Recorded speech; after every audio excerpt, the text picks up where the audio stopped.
Dobar dan i dobrodošli u novi video.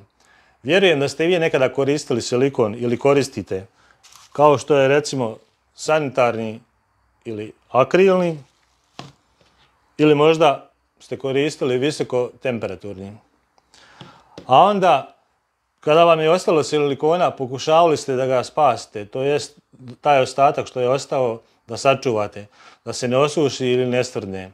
U ovom videu vidjet ćete kako sačuvati silikon.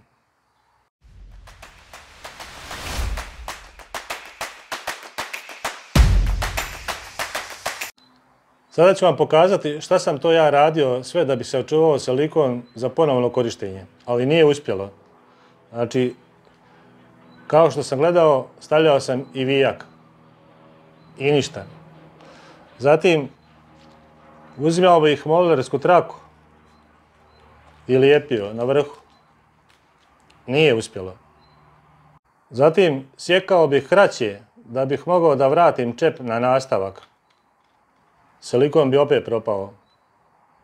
Stavljao bih silikon u najlonsku vrećicu te omotavao moletskom trakom. I to nije uspjelo.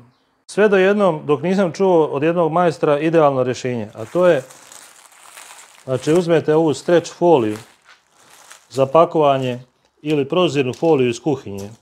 Osječite jedan ovako komad.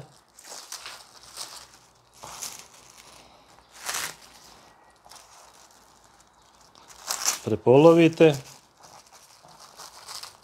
Zatim uzmete otvoreni silikon, postavite ovu foliju i navrnete nastavak do kraja. I na samom kraju, evo, pokazat ću vam silikon koji sam koristio u videu gdje sam radio montažu umivaonika. A to je bilo prošle godine u 9. mjesecu. Što znači, evo, već 8 mjeseci.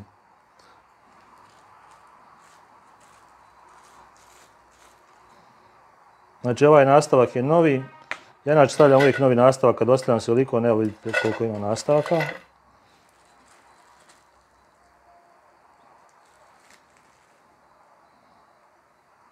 Evo vidite. Znači, silikon je još dobar. Evo vidite. Vjerujem da će vam i ovaj video biti od pomoći. Naravno, ukoliko vaš silikon držite na mjestu gdje temperatura ne ide ispod nule. Veliki pozdrav i vidimo se u nekom novom videu.